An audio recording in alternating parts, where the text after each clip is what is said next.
सोचिए एक ऐसी कहानी जिसे लिखने के बाद 10 साल तक कोई खरीदने को तैयार नहीं था, वो अचानक से ग्लोबल टेलीविजन का पूरा नक्शा ही बदल देती है। जी हाँ, आज हम बात कर रहे हैं स्क्विड गेम की। चलिए समझते हैं कि ये करिश्मा आखिर हुआ कैसे।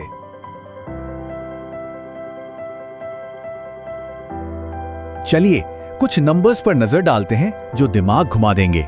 सिर्फ पहले 28 दिनों में ही स्क्विड गेम को 1.65 बिलियन घंटे देखा गया। सोचकर देखिए ये कितना ज्यादा है। और ये सिलसिला यही नहीं रुका, ये शो पहुंचा 142 मिलियन घरों तक और इसी के साथ ये नेटफ्लिक्स का अब तक का सबसे बड़ा सीरीज लॉन्च बन गया। ये नहीं, दुनिया के 94 देशों में ये शो नंबर 1 पर था। ये एक ऐसी कामयाबी थी जिसके बारे में किसी कोरियन ड्रामा ने पहले कभी सोचा भी नहीं होगा। तो देखिए बात साफ है, ये सिर्फ एक हिट शो नहीं था, ये एक कल्चरल रीसेट था। एक ऐसा मोमेंट जिसने दुनिया भर में कोरियाई कंटेंट के लिए सारे दरवाजे खोल दिए और रिकॉर्ड बुक को नए सिरे से लिख दिया। और इसकी गूंज दुनिया के सबसे बड़े अवार्ड शोज तक पहुंची।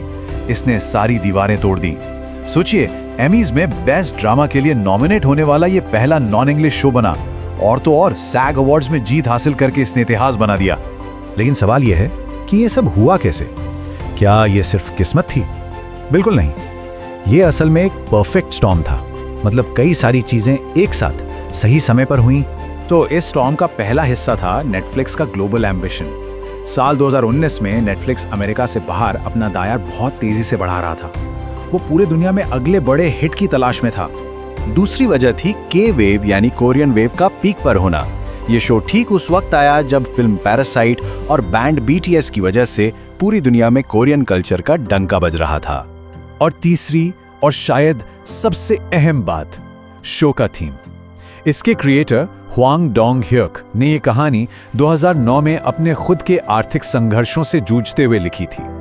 और देखिए, सालों बाद जब दुनिया महामारी की वजह से आर्थिक अनिश्चितता से गुजर रही थी, तो ये कहानी लोगों को अपनी सी लगी। तो जब ये तीनों चीजें एक साथ मिली, नेटफ्लिक्स की ग्लोबल स्ट्रैटेजी, के वेव का क्रेज और दुनिया का बदला हुआ मूड, तो एक ऐसा माहौल बना, एक ऐसी खाली जगह बनी जिसे सिर्फ और सिर्फ स्क्विड गेम ही भर सकता था। शो के क्रिएटर ने खुद इस बात को माना। उन्होंने कहा कि जब उन्होंने ये कहानी लिखी थी तब शायद दुनिया इसके लिए तैयार नहीं थी, लेकिन 10 साल बाद दुनिया इतनी बदल चुकी थी कि ये अविश्वसनीय सर्वाइवल स्टोरी बिल्कुल फिट बैठ रही थी। लेकिन सिर्फ सही टाइमिंग ही सब कुछ नहीं थी। शो की सफलता का एक बहुत बड़ा राज था इसका आर्ट डायरेक्शन, इसकी विजुअल दुनिया जो भुलाए नहीं भूलती। जैसे ये देखिए, शो में ये जो अजीबोगरीब कभी न खत्म होने वाली सीढ़ियां हैं, ये असल में एमसी एशर की मशहूर एंटिंग रिलेटिविटी से प्रेरित हैं। ये सिर्फ देखने में अनोखी नहीं है, बल्कि ये एक तरह के बंधन को दिखाती हैं, एक ऐसी भूल भुलैया जिसमें कंटेस्टेंट्स हमेशा के लिए फंस चुके हैं। यही अजीब सा विरोधाभास हमें शो के साउंड डिजाइन में भी सुनाई देता है। एक तरफ जहां कंटेस्टेंट्स की रोजमर्रा की जिंदगी में सुकून देने वाला क्लासिकल म्यूजिक बजता है, वहीं दूसरी तरफ पहले ही गेम में जब गोलियां चल रही होती हैं तो बैकग्राउंड में fly me to the moon का एक बेहद डरावना वर्जन बजता है। ये कॉन्ट्रास्ट ही शो की पहचान है। पर विजुअल्स और साउंड के अलावा जो चीज कहानी को हमारे दिलों तक ले गई, वो थे इसके किरदार। ये सिर्फ खिलाड़ी नहीं थे, ये हमारे और आपके जैसे समाज का एक आईना थे। हमें एक आम आदमी दिखता है, एक अमीर इंसान जो अर्श से फर्श पर आ गया है, और एक बाहरी इंसान जिसे समाज ने कभी अपनाया ही नहीं। ये सब असल में एक हद से ज्यादा कॉम्पिटिटिव सिस्टम के शिकार हैं, और इसीलिए दुनिया के किसी भी कोने में बैठा इंसान इनके दर्द को महसूस कर सकता है। शो के मेकर का मकसद भी यही था। वो कहते हैं, मैं एक ऐसी कहानी लिखना चाहता था जो मॉडर्न कैपिटलिस्ट समाज पर एक मिसाल या सीख हो, जो आज के दौर की क्रूर कंपटीशन को दिखाए। तो उनका इरादा बिल्कुल साफ था। और सबसे बड़ा मास्टर स्ट्रोक क्या था? इन सभी किरदारों को बच्चों के सीधे साधे खेल खेलने पर मजबूर करना।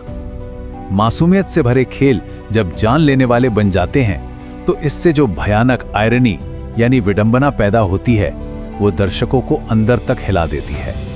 अब देखें, जब कोई चीज इतनी बड़ी हिट हो जाती है तो वो सिर्फ एक शो बनकर नहीं रह जाती, वो एक ग्लोबल फ्रेंचाइज बन जाती है। और स्क्विड गेम के साथ भी यही हुआ।